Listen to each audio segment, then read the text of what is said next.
Good evening, and thank you for attending. My name is Lisa Maurer, and I'll be the moderator for this evening's debate. Before we begin, please silence all phones and electronic devices. Additionally, please refrain from any interruptions to the debate as it is being recorded for on-demand viewing and post-captioning services. The Citizens Clean Elections Commission is the sponsor for this evening's event.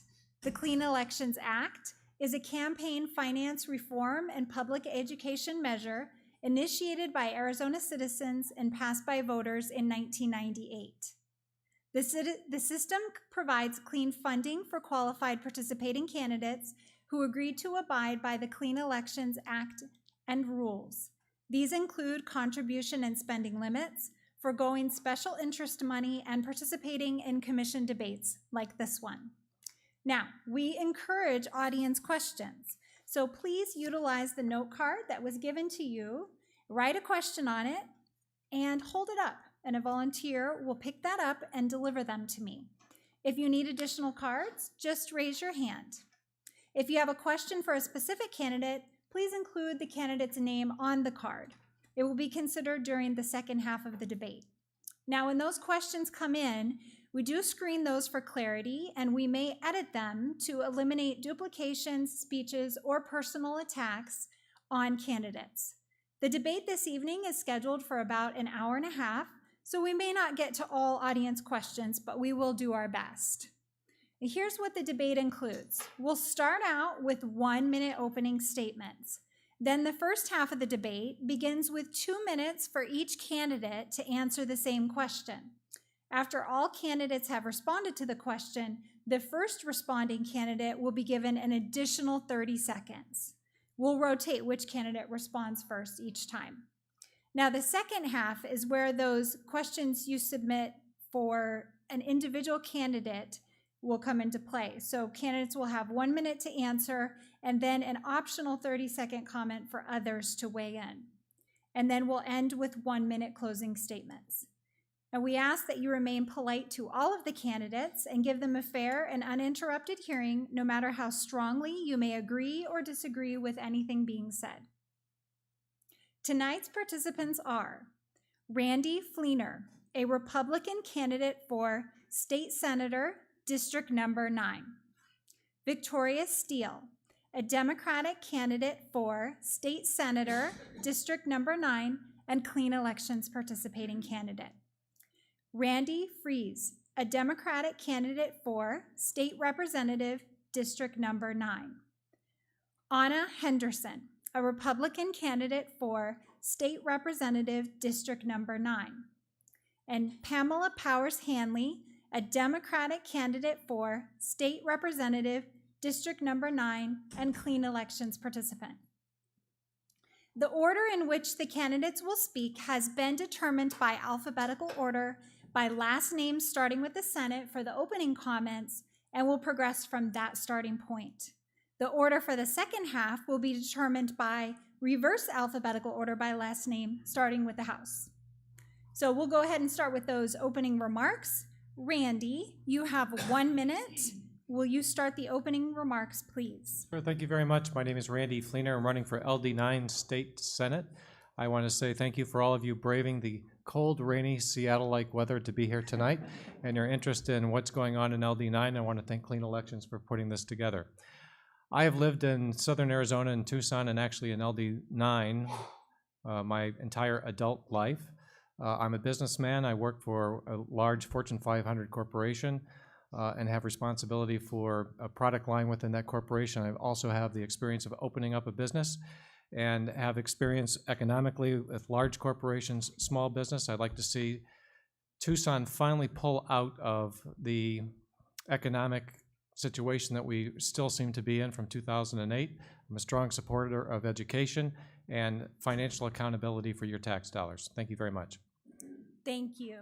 Victoria, you have 1 minute. Thank you, Lisa.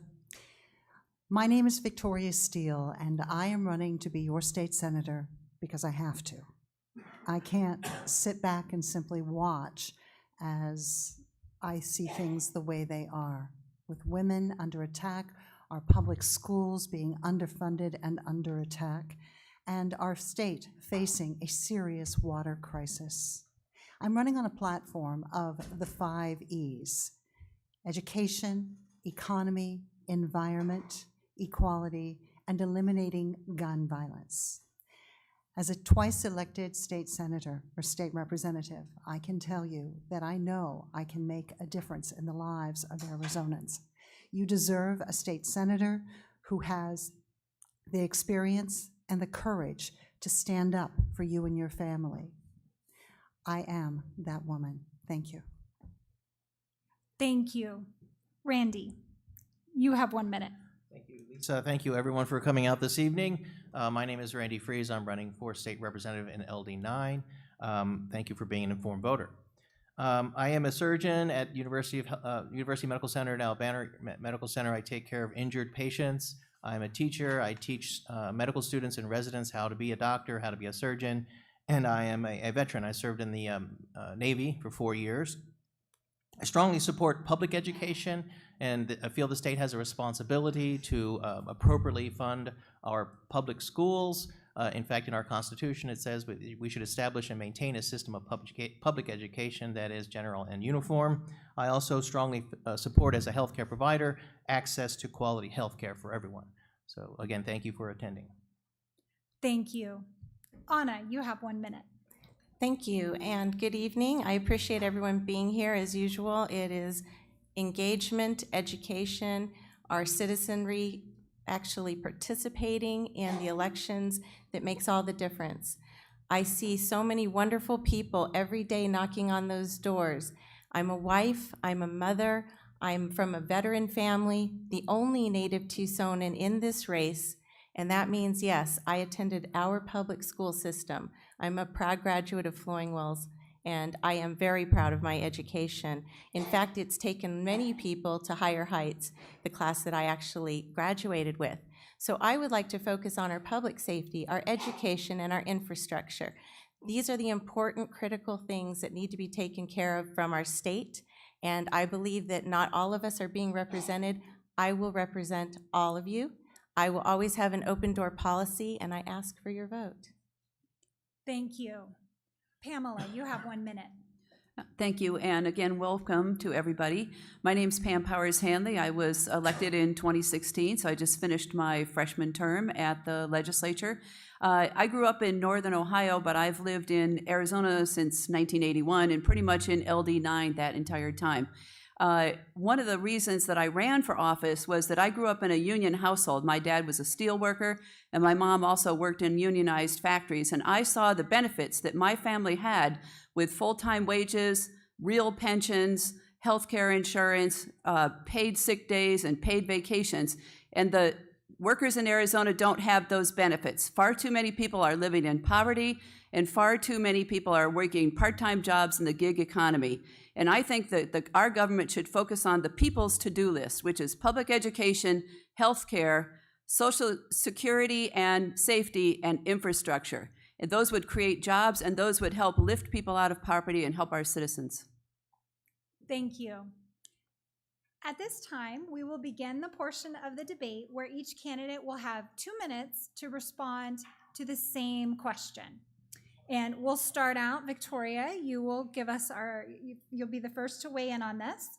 If elected, please expand on your top priorities and speak about the first piece of legislation you would want to submit. All right, thank you. My priorities, as I said just a few minutes ago, are what I call the 5 E's, only because it's easier to remember it that way.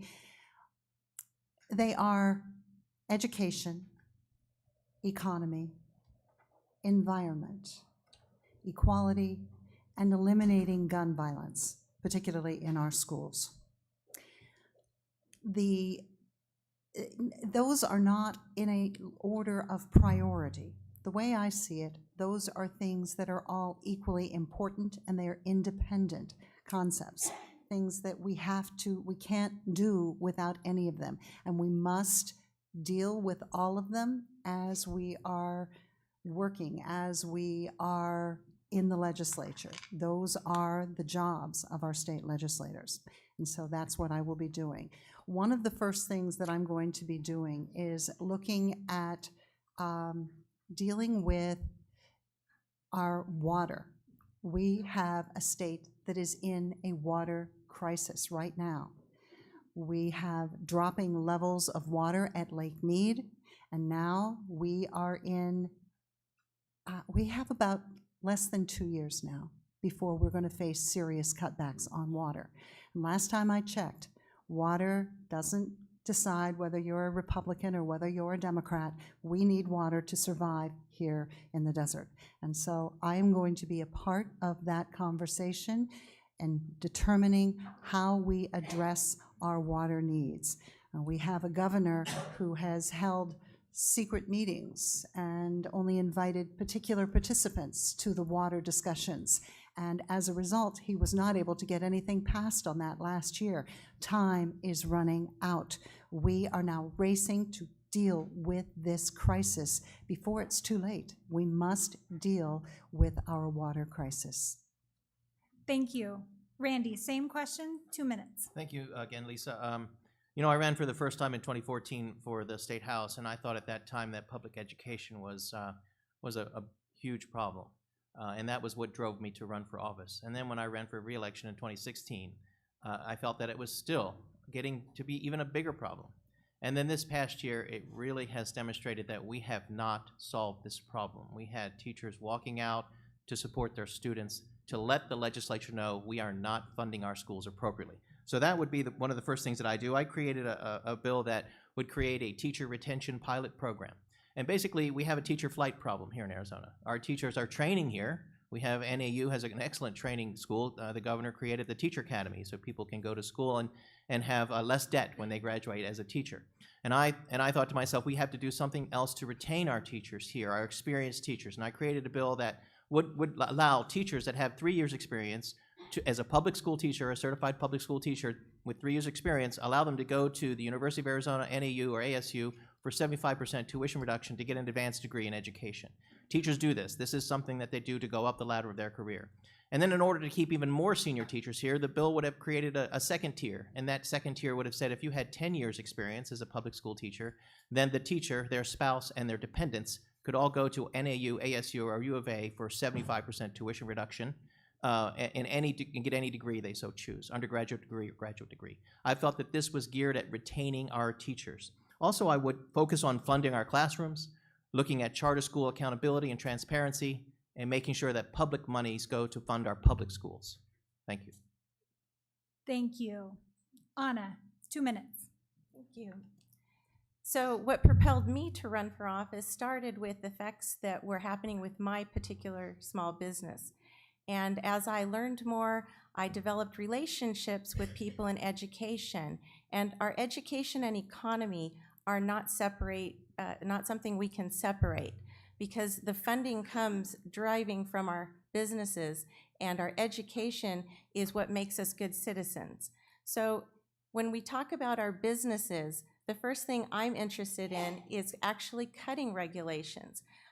Time after time, we're hearing about small businesses that have barriers, things that make it harder and harder for them to get loans or to actually start up their businesses. So these are the types of things that they've been talking to me about, and the types of legislation that business owners are interested in me proposing. On the education front, we have teachers, obviously, that were very unhappy, that had better things to do than standing up with signs at the state legislature. There is a teacher shortage, but there are obvious avenues that we have not pursued. This does not solve the problem, but these are things that we should be talking about.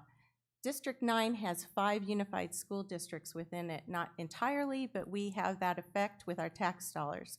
I look forward to sitting down with those administrators and those teachers whom I think have been overlooked in the conversation, and working on why is it that we are still maintaining a steadfast grip on a very old system, from the products in their school systems that could be innovated to the funding.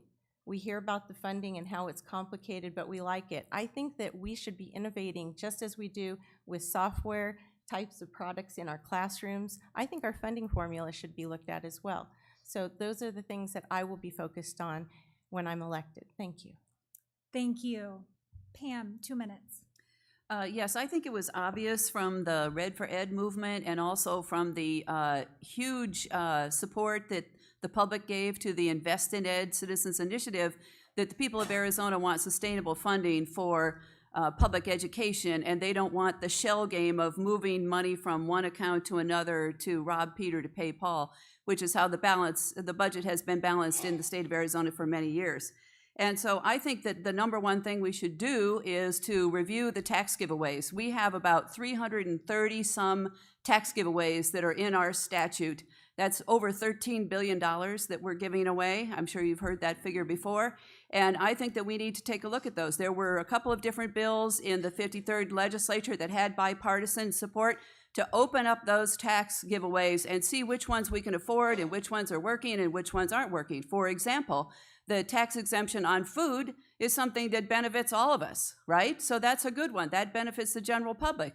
But the tax giveaways on buying fine art or pari-mutuel betting or where you park your private jet, those are not necessarily helping a lot of people in this room or in the state of Arizona. So we have a lot of niche tax giveaways that are in our tax code. And if we want sustainable long-term funding and we want to take public education back to 2008 levels, we have to have the guts, really, to look at the money that we're giving away and say what is helping this state and what is hurting our state in the long term, because we don't have enough money to fully fund education. And that means, I would say, preschool, high quality preschool, all the way through adult literacy. It doesn't do our citizens any good to allow them to live in ignorance, in poverty, and sickness. It will help our state if we lift these people up, and I think we need to fully fund education. Thank you. Randy, you have 2 minutes. Okay, thank you. So I think the 2019 legislative cycle will start off exactly where 2018 ended, and that's with education being the top priority. And if there's one thing that we can do, we can't get everything done in a legislative cycle. I think that we can properly fund education for our students. I think there's not a person in here that doesn't think that education is a bedrock, foundational system that we need to provide for our children so they can survive in the 21st century and move ahead with technology and get jobs and make a contribution. So in terms of legislation, which is the second part of the question, I think the very first thing that needs to be done, and certainly an area where I think we can get agreement across the aisle with everyone, is that charter schools, which are public schools, which are funded by the public, ought to play by the same rules as the genuine public schools. And I think that's one of the easiest things that we could probably resolve in terms of legislation, to make sure that they're playing and abiding by the same rules that the public schools are playing by, and therefore level the playing field between the charter schools and the public schools. That's just one of many things that needs to be done to fix education in the state of Arizona, but I think that's the first thing and the first step we could take in order to make substantive change for how education's funded and the responsibility that charter schools have to be able to provide the same type of education and have the same rules and regulations that the public schools have as well.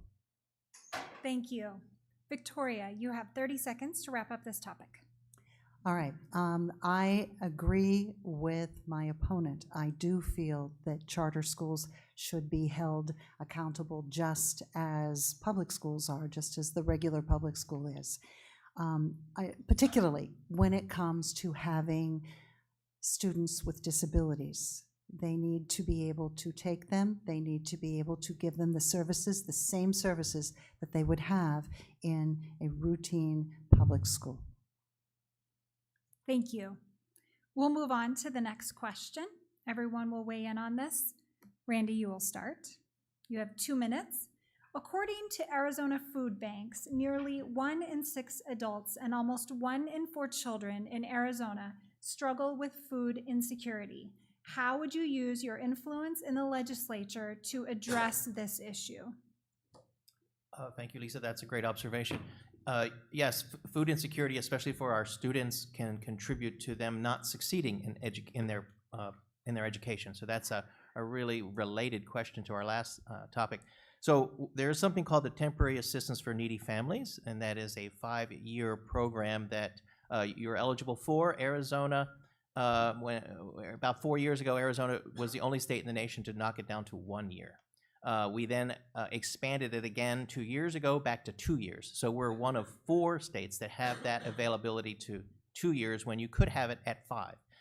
This program provides assistance for families to pay the rent, pay their bills, buy food, but also get job training. So this is a program that is designed as a bridge out of poverty.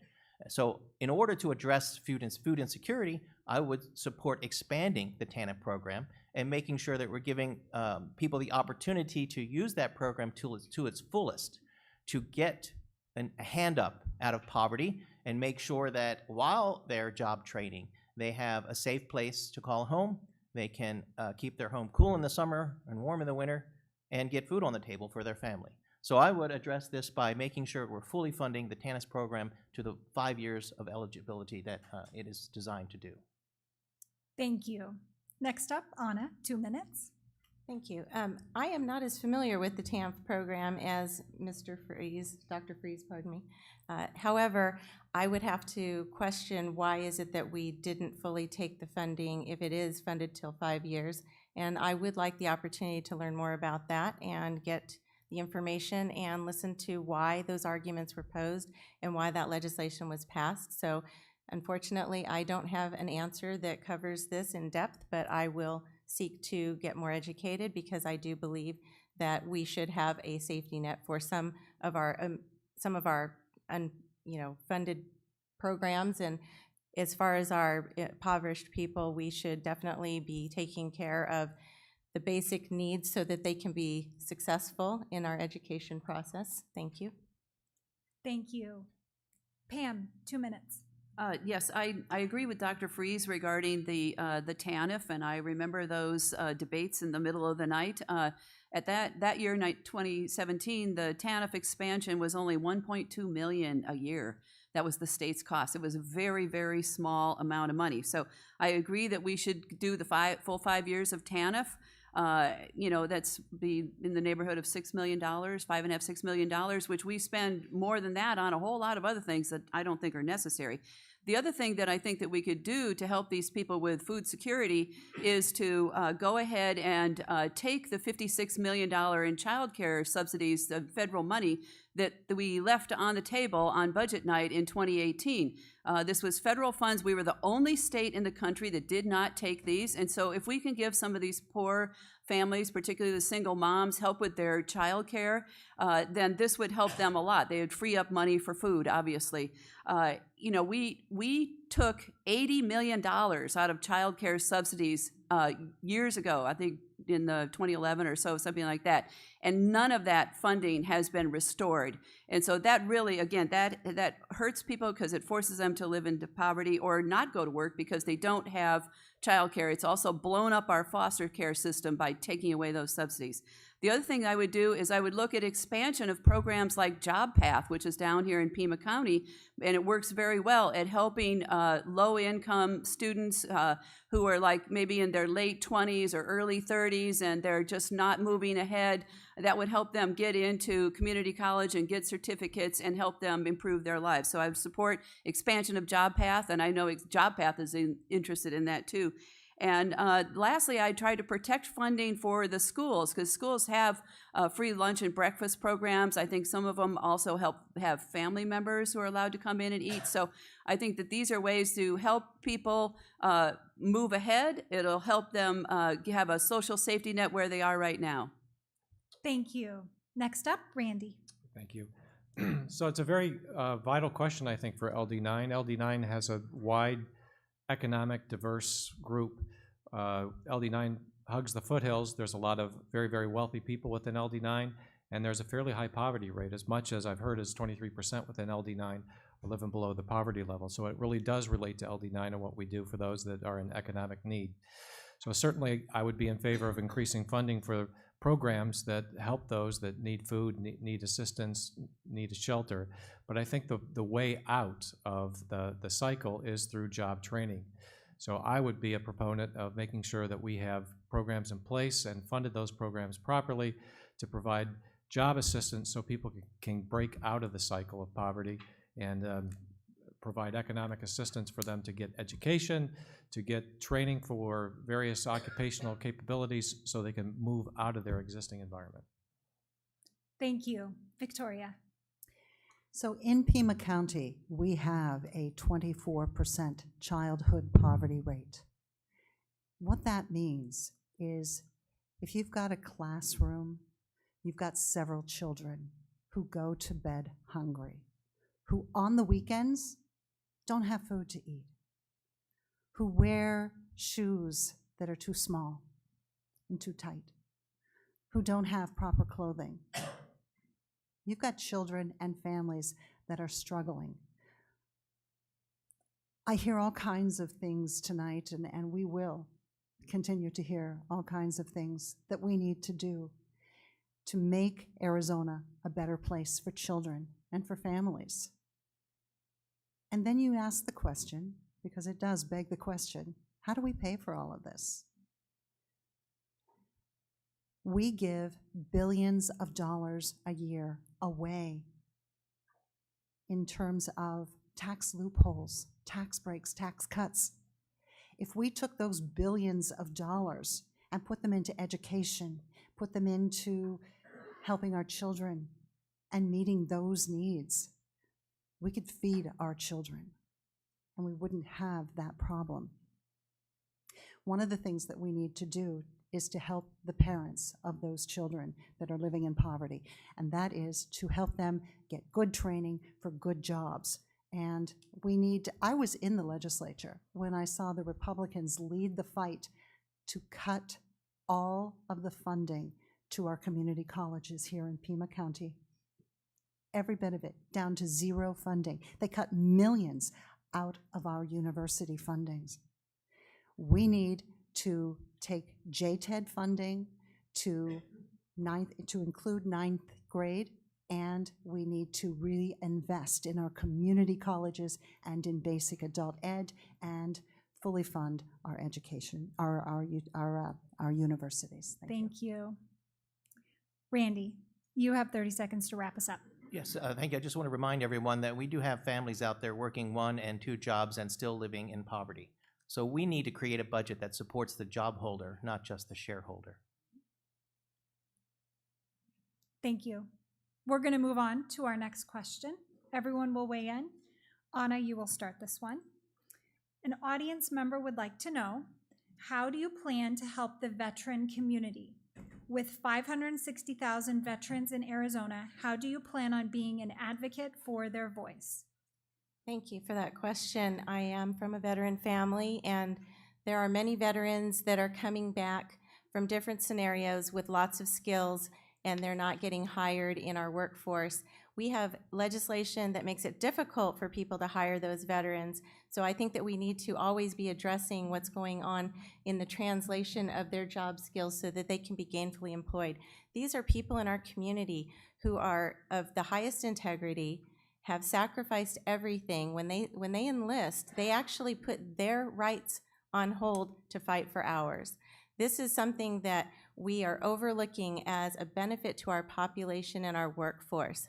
I do know veterans that are applying for jobs and they are not getting hired, and I'm not sure all of the details as to why, but I do believe that that is an underserved population that can benefit all of us in our communities with their strengths and their honor and their example to our young. So I would be focused on veteran programs. There's a teacher program actually that is federally funded through the Department of Defense, and that actually was put together in 1994. And it was a focus for us to help us put teachers into the shortage areas, into the cities and the states that are of need. And for some reason, I guess that has not been looked at in our school systems. And again, we have 5 unified school districts that could benefit from that. I was online today, and there is even an opening for a teacher that in our Tucson schools for veterans. So I would like to utilize those types of programs and do a better job of connecting our workforce and our veteran skills in our community. Thank you. Thank you. Next up, Pam. 2 minutes. Yes, hi. I have a background in public health, and so I would focus on healthcare for veterans. We have one of the best VA hospitals here in Tucson in the country. It's very well run. Many caring, intelligent people caring for our veterans down there. And so I would fight against privatization of the Veterans Administration hospital system because I don't think that that's good for veterans. Privatization has not worked that well in a lot of other areas. Sometimes in the long term, it might look like you get more choices, but in the short term, it might look like you get more choices, but in the long term, it's not good for the veterans as far as I'm concerned. I also think that we need to make sure that they get treatment not only for their physical needs, but also for their mental health, for PTSD and other things like that. And so I want to make sure that we're treating the whole person who comes back from war, because war is obviously a traumatizing experience. And so we want to make sure that these people can re-enter into society and that they're whole people when they are treated at the VA hospital here. I also would like to look at how women vets are treated in the VA system. I've had some complaints when I walk door to door from women veterans that the hospital situation is set up for male veterans coming home from war and not for women. And we know that women veterans have their own set of difficulties during war. Not only are they fighting the enemy, sometimes they're fighting the men. You know, there's a lot of rape amongst women in the military, and so I think that, again, we need to look at the whole person when they come back. We need to look at their mental and physical needs and make sure that we take care of them. Thank you. Next up, Randy. So I'm from a veteran family as well, and I certainly salute the veterans and support whatever we can do to help incorporate veterans back into the workforce and have them come back from their experience in a healthy fashion. I think there's two key aspects of that. First is healthcare, and I would echo the fact that I think we do have an excellent VA hospital here. I know many, many people who have traveled to Tucson just to take advantage of the services that are at this VA hospital, and it's a stellar example of what the VA can be. There's some other examples that aren't quite as good as what we have here locally, but healthcare and making sure that we've got support for our veterans from a health perspective is important, and reintegrating them back into society from an educational point of view and through assistance in job placement is the secondary method by which I think we can help our veterans get reacclimated back on U.S. soil. Thank you. Victoria. Every day, 22 veterans commit suicide in this country. That's not a political issue. That's a public health issue. And that is something that we can do something about. We need to make sure that we are meeting the needs of our returning servicemen and women. And particularly, and Representative Powers-Handley mentioned this earlier, the high incidence of rape in among our military folk, and that includes the men. They need to have their mental health needs attended to. They need to be able to have counseling and have treatment as needed. They need to be able to do that without dealing with a stigma that makes them feel bad about themselves or less powerless or less powerful. We need to be able to help them and to show them that we really do value the tremendous service that they and their families have given to us. And one of the things that we need to do for them is to help them reintegrate with good paying jobs and training that makes them feel good about themselves and helps them help their families survive. Thank you. Randy. Thank you. Let me just start off by saying I am a veteran. We have a group of veterans that come up to the legislature and talk to us while we're in session. It's called the Veterans Caucus, but it's members, any member that's a veteran, and any veteran that comes up and wants to sit there and participate in the discussions. We talk about bills that are moving through the system that deal with veterans issues, and they bring their ideas. So some of the things that we have addressed is educational opportunities, making it more affordable for a veteran to go to our state universities by waiving fees or decreasing tuition. Veteran health care needs, I think some people have already talked about, particularly the mental health care needs. Recently, we were able to integrate mental health into physical health and make that an easier thing for everyone to access. Also, I think it's something that whoever the governor is, we need to sit down and work for solutions. And a solution would be maybe to consider, what could we do to get more veterans on the state payroll? Could we talk to the agency directors and say, are there some jobs that veterans are particularly suited for? Can we talk about saying, hey, let's maybe think about a quota. Every agency needs to have so many veterans employed. Is that something that we can pursue as a solution to help getting our veterans a hand up and back into the workforce when they return, when they leave their service? One final thing that we've considered is changing your property tax to a Class 6 property tax, meaning it's a little cheaper to pay your property tax. So those are options that we could explore. We have to very carefully look at the costs, but there's certain things we can do to help our veterans here in the state. Absolutely. Thank you. Anna, you have 30 seconds to wrap this up. I just would like to highlight on the note of the healthcare that we are doing innovative things here, and we should be very proud because it is getting federal attention, and we certainly got state attention in the last legislative cycle for our veterans with the HBOT treatment, which is our hyperbaric oxygen treatment. And that is helping veterans with PTSD and TBI specifically. So I am very grateful to those who have pioneered that. The legislation was run by a current sitting representative in the House side, and so we would like to continue expanding that as well. Thank you. We'll move on to our next question. Everyone will weigh in. Pam, you will start. How do you feel, an audience member would like to know, how do you feel about the recently passed minimum wage initiative? You mean in 2016, right? Okay, it was passed in 2016. So I totally support the minimum wage increase that was passed by the citizens of Arizona. As I said earlier, I don't think that it does our community or our state or our country any good to force people to live in poverty and in sickness. And raising the minimum wage has helped a lot of people, and there were a lot of naysayers before it was raised saying that it would cost jobs, and actually there has been an increase in jobs since the minimum wage was increased, and even an increase in restaurant jobs, and the restaurant owners were the ones who really fought it the most, and so I wholeheartedly support that.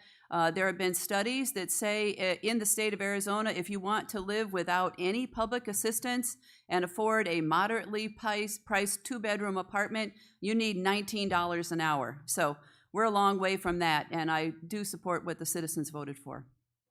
Thank you. Next up, Randy. So I kind of disagree with some of the statistics that were just recently quoted. I think the $15 an hour wage has actually cost a lot of jobs in Tucson, and there has been some economic change, fortunately, that's taken place in the U.S., and that's probably helped ameliorate the situation. But there's two things that take place with a specified level. These are minimum wages. These are wages for people that don't have skills or are entering the workforce for the first time, and employers need to hire people that are capable of commanding a $15 an hour wage. And if you take a look at McDonald's, for example, they spent $2 million just in the state of Arizona automating their systems so they could reduce the number of employees that they have within their facilities. In my own business, we had to make some cuts with the $15 an hour wage, and it wasn't until we got some tax breaks later on that we were able to correct the situation. So I think there's a lot of pluses and minuses that take place with this. We ought to take a look at the entire picture. But I think if you subtract the economic engine that's been created recently and take that out of the equation, there would have been probably a massive job loss, and it would have hurt the public more. If you take a look at Seattle, for example, Seattle was one of the first areas to adopt it, and there was a big push to change it afterwards because of the job loss afterwards. So I don't think it was a great idea, and I think it did definitely cost jobs and our personal business. We had to make some significant adjustments to adjust for that wage. Thank you. Victoria? Thank you, Lisa. I am very much in favor of increasing the minimum wage. I'm glad that we've done it. I'm glad that the people of Arizona decided that is what we needed to do. I don't think we should be rethinking that decision that was made 2 years ago. I think it was a good decision, particularly since the majority of the families that live in poverty, that are making those minimum wage jobs, working at those jobs, are women. And if you have a single mom and you've got 2 little kids, how are you going to pay for a 2 or 3 bedroom apartment and pay for food and pay for utilities and pay for childcare on what used to be our minimum wage? It's just, it's unsustainable and it's not fair. And I really am for all people being able to share equally in our economy. Thank you. Randy? Thanks. Yes, I supported, I think it was Prop 206, the increased minimum wage last election cycle. If you look at our economy, yes, it is expanding, it is growing. But when you have a decreasing unemployment rate, that means more people have jobs. That means wages should go up as you're trying to recruit those people to your job. Wages have been stagnant. Unemployment's going down, wages are stagnant. That's not exactly how the economy is supposed to work. Where is that money going? Instead of going to the job holder, instead of going to the employee, instead of going to the worker, the money is going to the shareholder. And that's a problem. Now, CEOs make as much as 2 to 3,000 to 1 ratio of a salary of a worker. We got to start thinking about ways to pushing towards correction.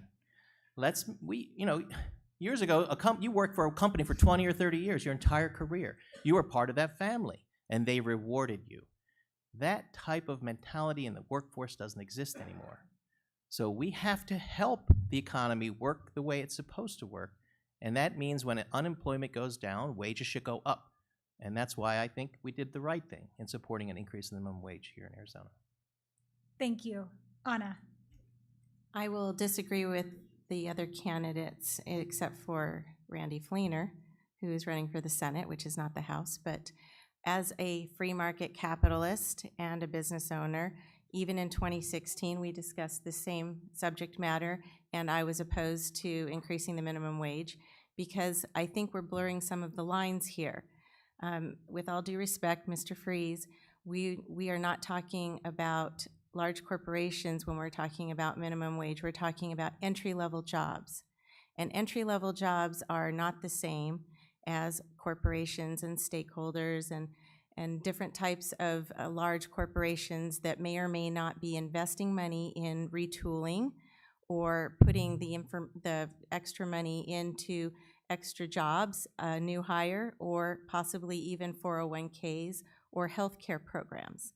So when we talk about businesses putting forth a business plan and having certain products and services, it is irresponsible for our economy for us to force those issues of what they should be paying in demand for their services or products. Some things are not able to sustain a minimum wage hike, and therefore you should let the business owner either have a business plan, put forth the risk and the rewards, that is how a free market system works, or you should make it a government position where it's regulated.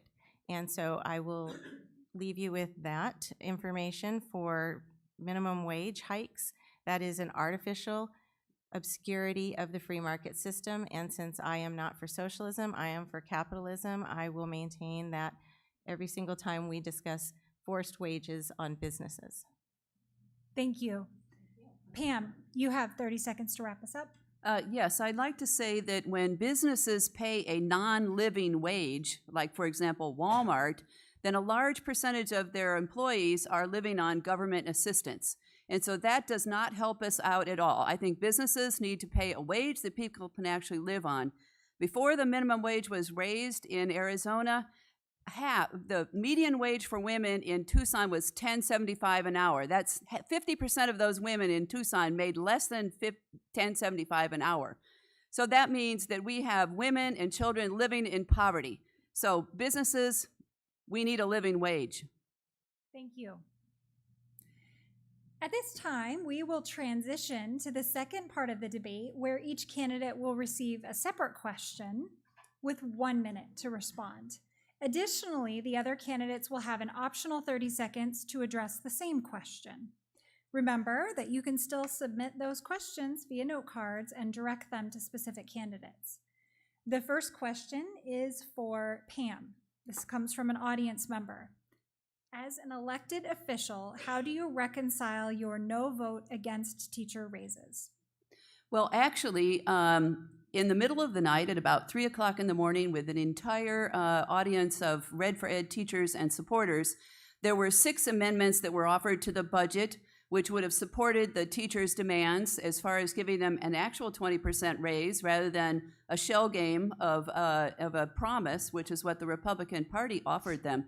And so at the end, when the Republicans voted down every Red for Ed amendment to the budget, and the Democrats stood up against the budget that did not give the teachers what they wanted. It did not give sustainable funding for public education in the long term. It did not give them a raise that would actually have created maybe not such a exodus from the state of Arizona. People can cross the state line and make $20,000 more a year as a teacher. So in my opinion, when the Democrats voted down Governor Ducey's plan, we were voting for education, and we got cheers from the teachers. Thank you. Would others care to weigh in on this topic? Randy, you have 30 seconds. Thank you. So the teachers came to us as a caucus and spoke in front of the Appropriations Committee and said, please go back to the drawing board. This budget is not going to solve the problem. 2014, we didn't solve it. 2016, we didn't solve it. 2018, we may not be solving it. They asked us to vote no. Thank you. Anna, you have 30 seconds. Sure. So I understand what you're saying, but I also think that as an elected official, which I am not and you are, that it is a responsibility for you to discuss where the money is going to come from. So when you're proposing amendments, as much as we believe that teachers should be valued with more pay if it's merit-based, the money still has to come from somewhere. The actual economy flatlined. Everyone took a pay cut, not just the teachers. So the information of what we want and what we demand is not necessarily what we're able to fund. Thank you. We will move on. The next question is for Anna.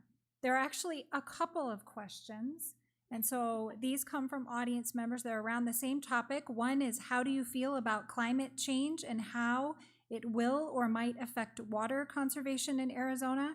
And another one is, do you believe that humans have had a detrimental effect on the climate? Why or why not? So I'll ask you to address those however you So wish. I have 1 minute to 1 minute.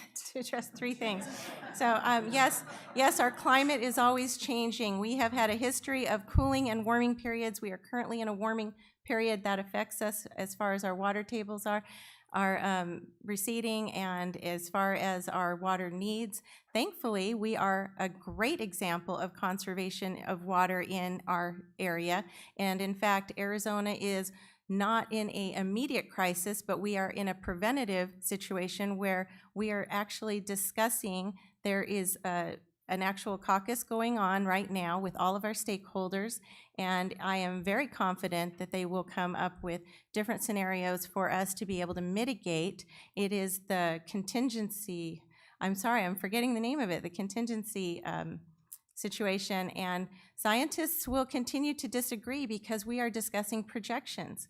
So I will not tell you that I'm a water expert, and I will not tell you that I'm an environmental scientist, but I will always be listening to the different arguments being posed. Thank you. Thank you. Would others care to weigh in on this topic? Randy, you have 30 seconds. Let me just say, as an elected official, I believe climate change is real and humans have a role in it. Scientists are not in disagreement. 98% of scientists agree that climate change is real. If we don't address it, we will have a problem. I would ask the audience to give the candidates a fair and uninterrupted hearing. Thank you. Would others care to weigh in? Pam, you have 30 seconds. Yes, I'd like to point to a recent report that was released by the UN, I believe last week, that said we have about 20 years left on this planet at the rate we're going. And so unless we actually want to get serious about climate change, look at your watch, people. You got 20 years left. Thank you. Randy, you have 30 seconds.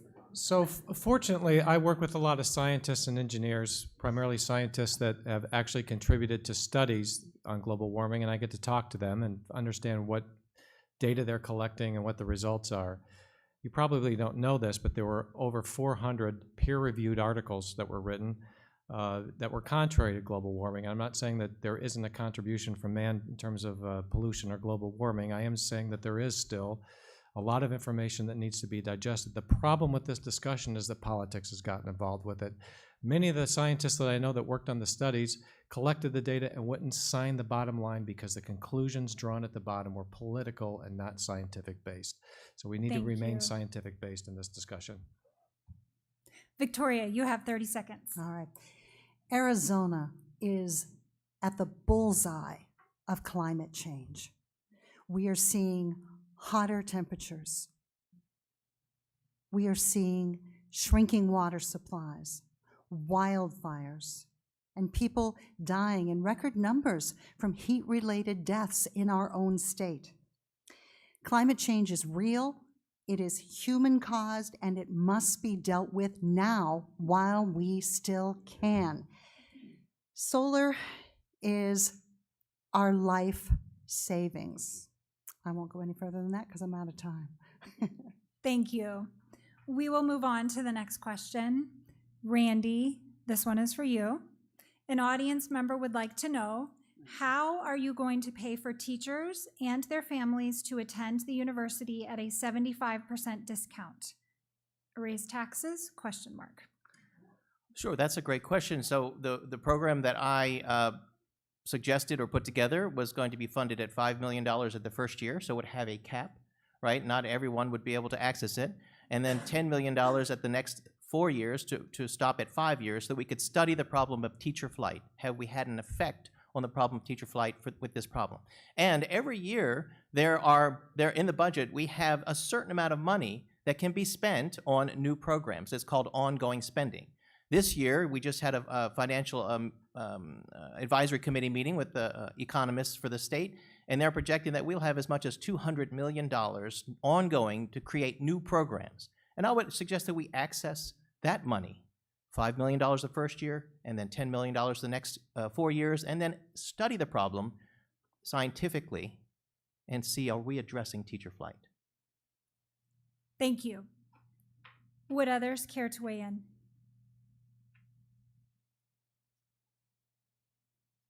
Okay, we will move on. The next question is for Victoria. Okay. Couple audience members would like to know how exactly you would propose to reduce gun violence in our schools. Another related question, what steps would you implement to keep gun violence out of our schools? Okay. So, I've heard some calls for guns, arming teachers, and putting guns in schools. I am adamantly opposed to that. So let me just draw out a clear, very real scenario for you. We have people shooting over the heads of our children in our schools. That's a scenario that even a police officer doesn't want to deal with. That doesn't make any sense. Do I only have 30 seconds? You Oh, have 30 seconds. all right, well, more. that's it then. Thank you. Oh, I still have another Yes, 30 you seconds. still Okay, have okay. 30 seconds. I'm sorry, I thought I saw the stop sign. I also think that We have a 1 to 900 student ratio to counselors, school counselors. If we had more school counselors in our schools, we could be aware of the situations, we could address the problems that are happening there, and we also need to work to keep children's access away from guns, particularly in the homes. Thank you. Would others care to weigh in? Pam, 30 seconds. Yes, I think that we need better public health policy when it comes to gun violence prevention, and it goes beyond our schools. Right now, the Arizona legislature pretty much passes any law that will expand gun rights with no thought to how that affects the public good. We need laws that balance individual liberty to own a gun with society's need and desire to be safe. There's far too many mass shootings, there's far too many shootings in schools and concerts and things like that. So we need a balanced policy that balances those rights to own a gun with the right for the public to remain safe. Thank you. Randy, 30 seconds. Thank you.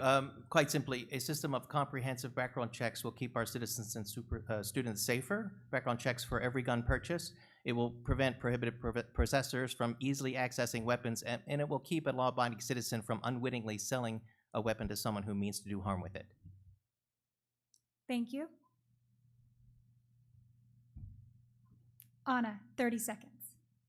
So it is our fundamental constitutional right to bear arms, and so any teacher who would like to be armed and receives the proper training and guidance should be allowed to carry in the classroom.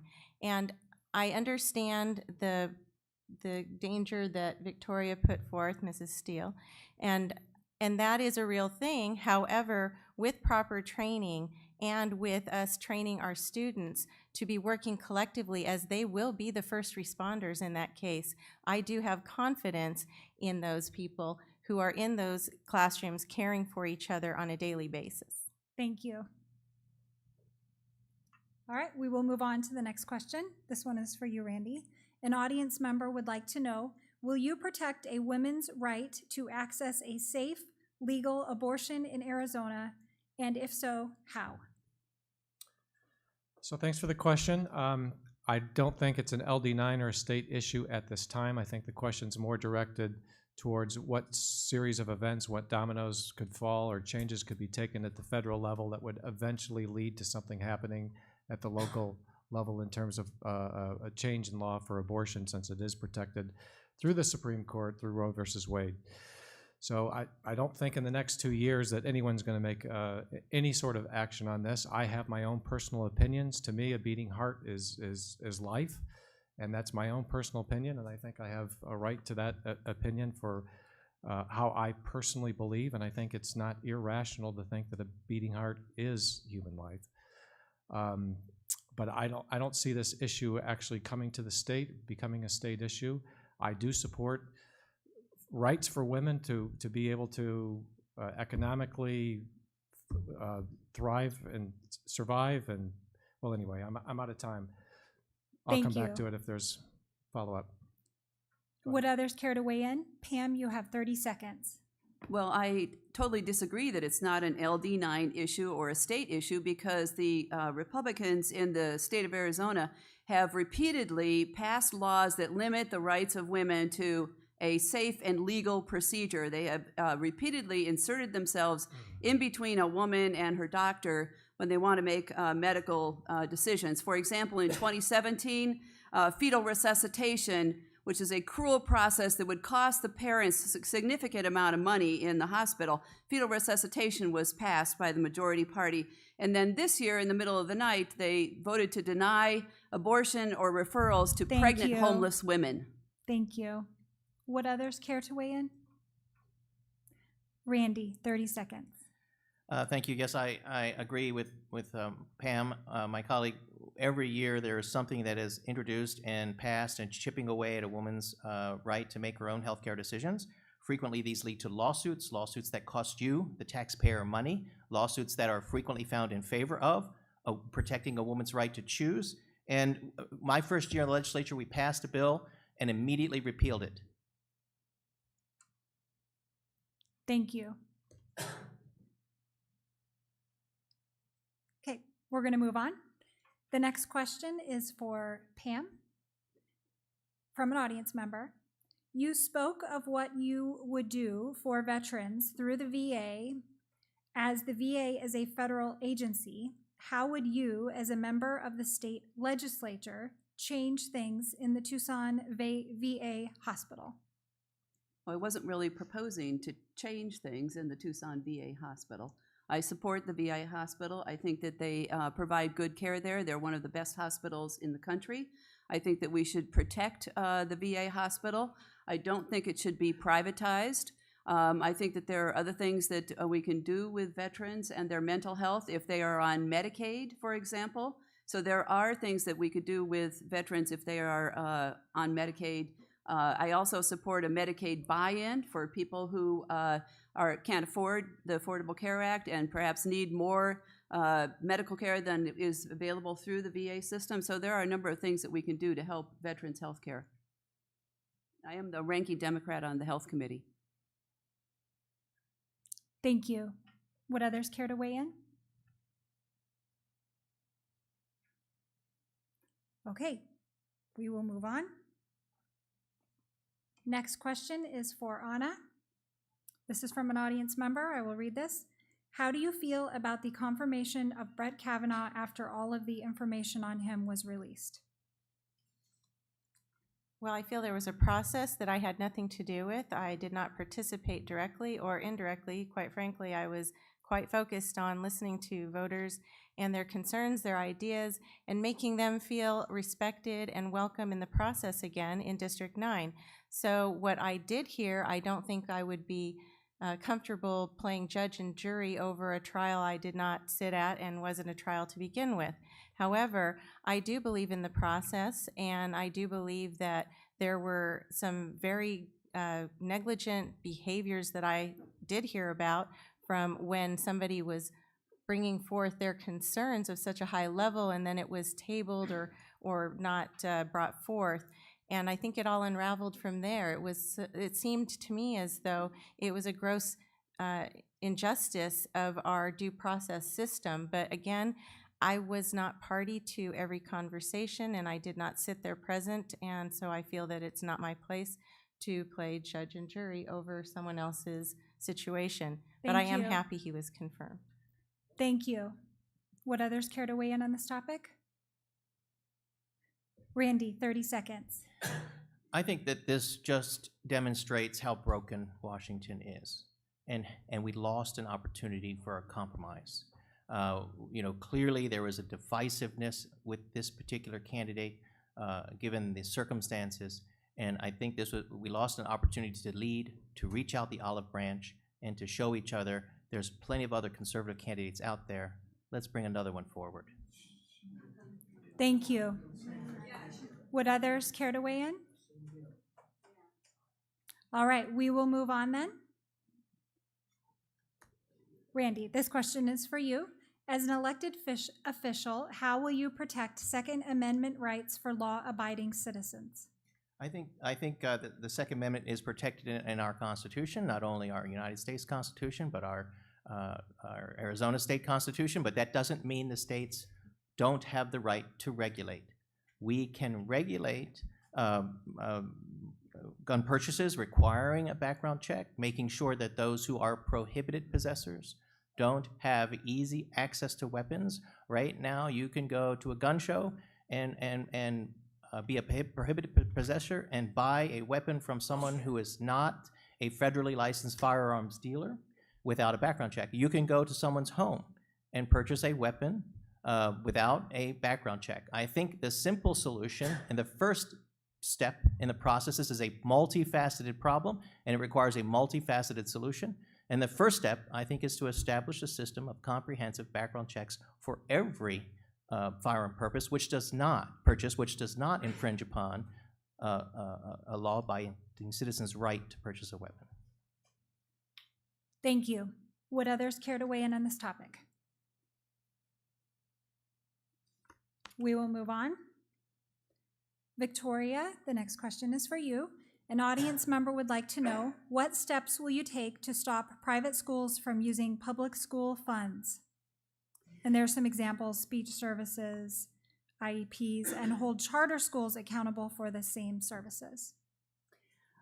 One of the things that I wanted to say is that I'm very much opposed to I believe it's Prop 305, which is just another way to expand the voucher program. The voucher program takes money from our public schools. It siphons it off from public schools, where 85% of Arizona students go to school in public schools, 85%. And it takes that money and it gives it to private and religious schools, schools that don't have that kind of accountability, and they should have. Thank you. Would others care to weigh in? Pam, 30 seconds. Yes, thank you. I want to echo what Victoria said regarding Prop 305.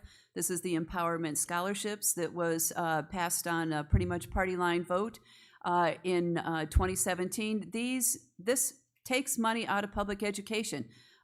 We should not, parents can have choice, but I don't think the government has to pay for everything, you know? I mean, if you want to send your kid to a private school, send them to a private school. If you want to send them to charter school, send them to a charter school. But I think private schools should be paid for by the parents, and I think charter schools should have transparency and an even playing field with public education. Thank you. Anna, 30 seconds. I would like to propose an opposing view to that. I disagree.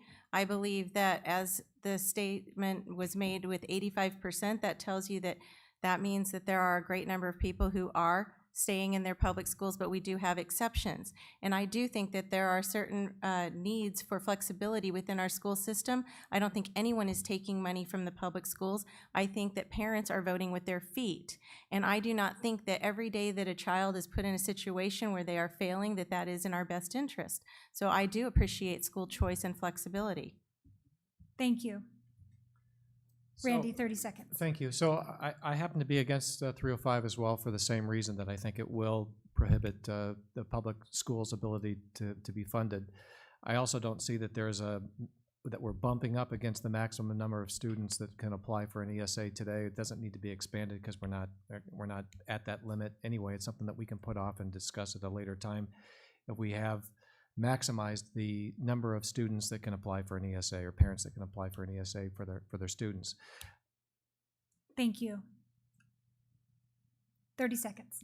So I'm also in opposition to 305 because I don't believe the voucher program should be expanded, and I think there's one facet that we haven't considered, and that's the students that the vouchers will work for.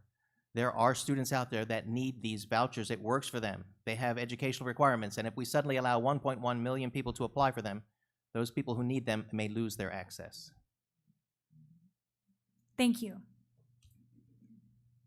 Next question, Randy. This is for you. If elected, will you make it a priority to vote for the Equal Rights Amendment? An audience member would like to know.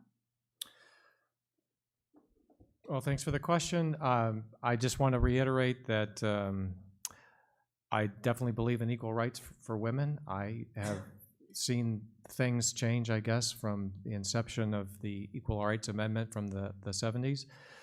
I'm not sure that we need to have an Equal Rights Amendment passed. I think that there's evidence to show that women are being paid the same as men when it's accommodated or prorated by the number of hours that women work as opposed to men. There are laws in place that make it illegal to discriminate on the basis of gender or religion or other things, and I think those laws are working, and I think society's changed.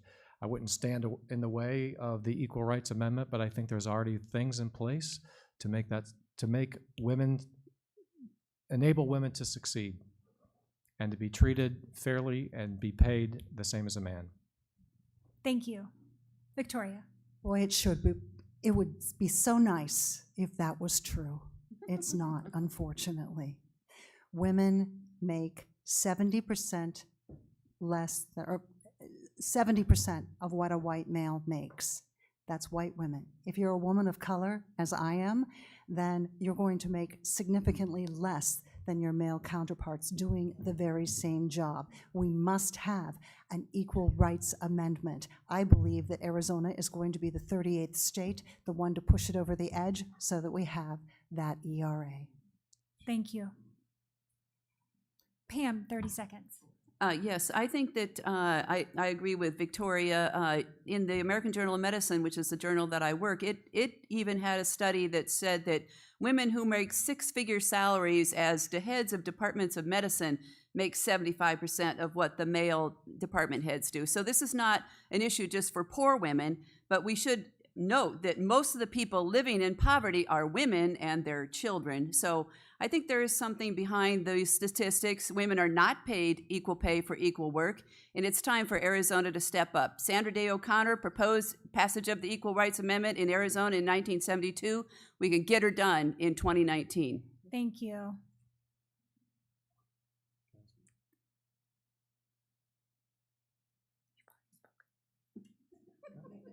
All right, we're going to move on. All right, He already had his equal rights. next question is for Pam. Pam, this is from an audience member. Please tell us how many bills you have sponsored and how many of these have been signed into law. Please also tell us what those signed bills were about. Well, I'm not sure what the count was on how many bills that I proposed, and as a Democrat, our bills are generally not heard.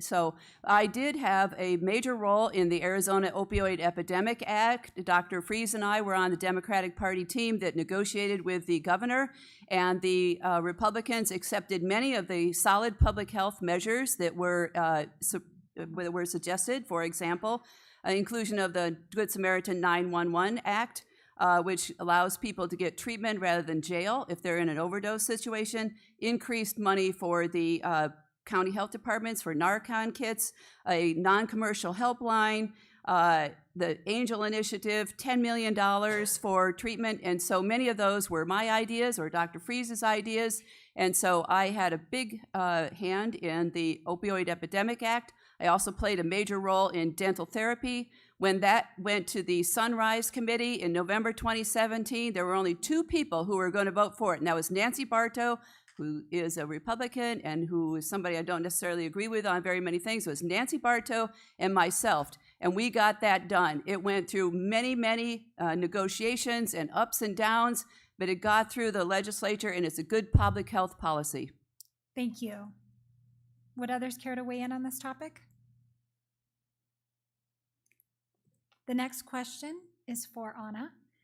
Do you support or oppose Prop 306 regarding clean elections, and why?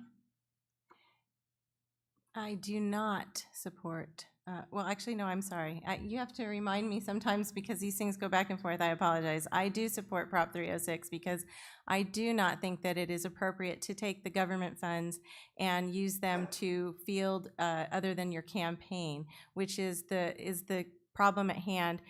According to 306, we have had evidence of people taking residual funding from their campaigns and putting them into their political parties. That is not what it was intended for. It was intended for opportunity for candidates to be able to run a campaign who wouldn't otherwise have the funding, be self-funded, or necessarily a lot of rich friends, which I don't. So any of you out there, you can donate to electhenderson.com. Thank you. Would others care to weigh in on this topic? Pam, 30 seconds. Yes, I am opposed to Prop 306. It is an attack by the Republican Party on the clean election system in the middle of the night on the last day of the session. And what it does is it has nothing to do with donating to the party. It has to do with buying services from a party. For example, people can buy the VAN database. With this passes, people will not be able to buy any services. They would have to buy it from a privatized company. The other thing that it does is it weakens campaign finance oversight, and it takes it out of the purview of the Independent Clean Elections Commission. We need campaign finance transparency. Thank you. 30 seconds, Randy. Thank you. I don't support Prop 306. As Pam mentioned, this is something that happened the last night of the session, in the middle of the night, one of the last things we did, and that was for a reason. It is designed to cripple the clean elections system And not only does it do the things that were already described, but it also takes away the Clean Elections Commission's authority to make their own decisions and puts that authority underneath the governor's GERC committee, which takes the Clean Elections independence and moves it under the executive. So that's a big problem. Thank you. Next question is for Randy. From an audience member, is attracting and keeping businesses to Tucson important to you? How would you do that? Absolutely.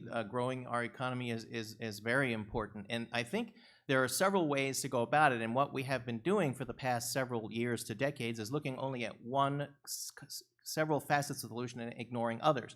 We've been looking about drawing corporations and small businesses here by attracting them with tax cuts and tax giveaways. Well, let's look at drawing people here who want to live in Arizona. Draw the workers here who wish to live here by creating excellent schools, by creating excellent infrastructure with our roads and our technology, by creating excellent education, secondary education and career training education. And then the business will come. So make this a great place for people to live, and then businesses and corporations will follow. Pam, 30 seconds. Yes, I'd like to, over and over again, we hear from big businesses that they want an educated workforce. Well, we don't have an educated workforce in particular in the state of Arizona. So I think if we want businesses to move here and people to move here, that we should be funding education fully at all levels. And again, that goes from high quality preschool all the way through the university system, the community colleges, and adult literacy. Many of the kids who can't read in third grade have parents who can't read or don't speak English.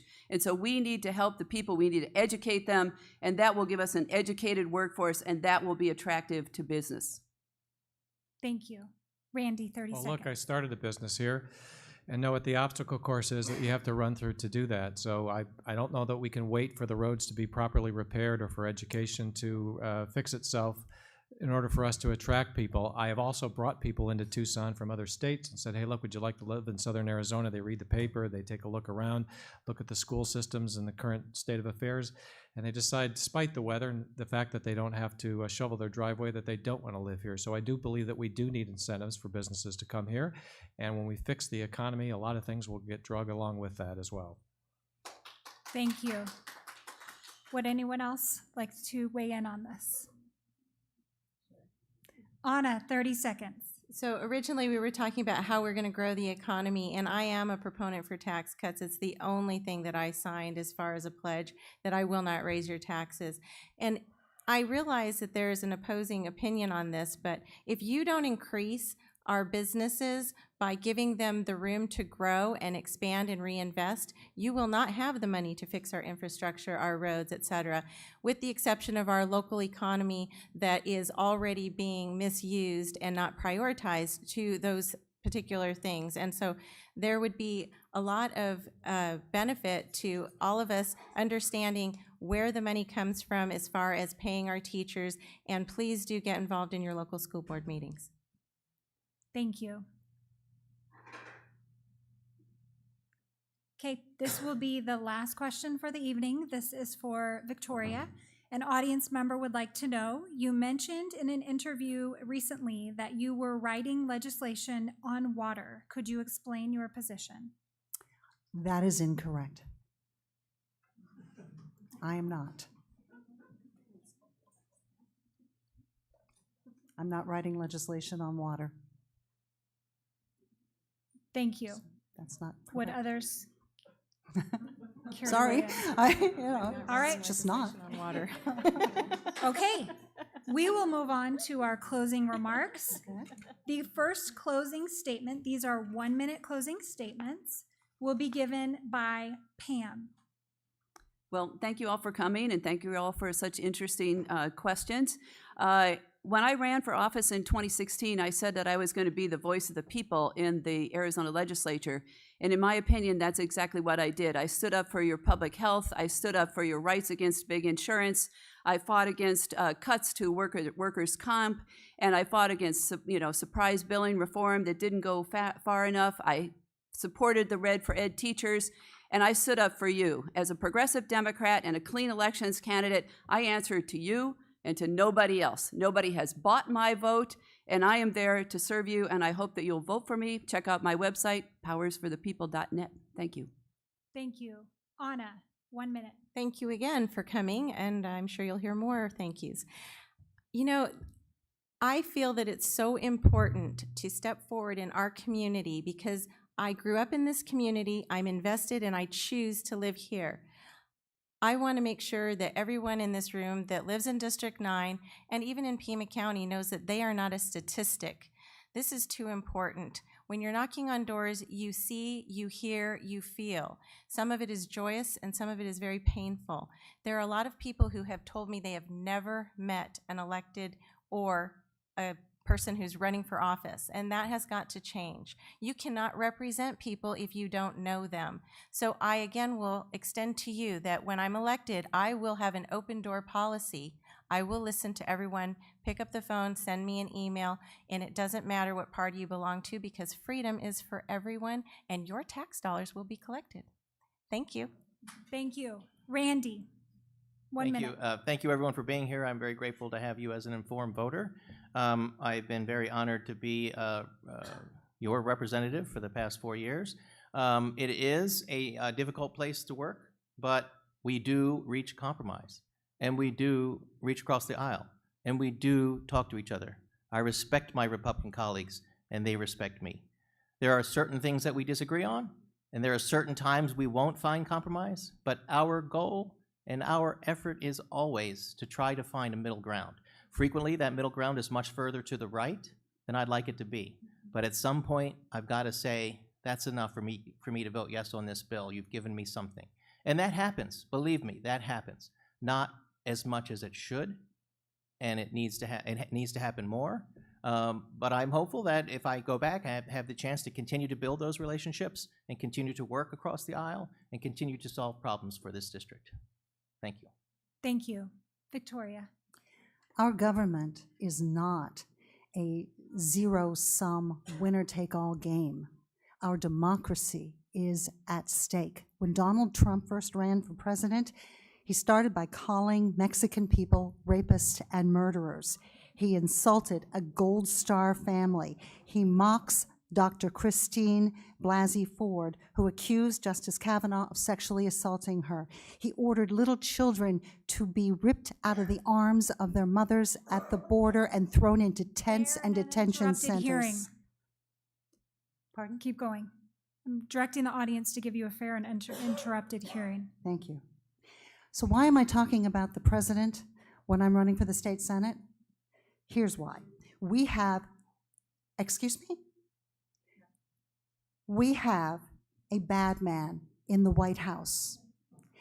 And the people in Congress and the people in our own state legislature will not stand up for him and do the right thing. They will not stand up to that man.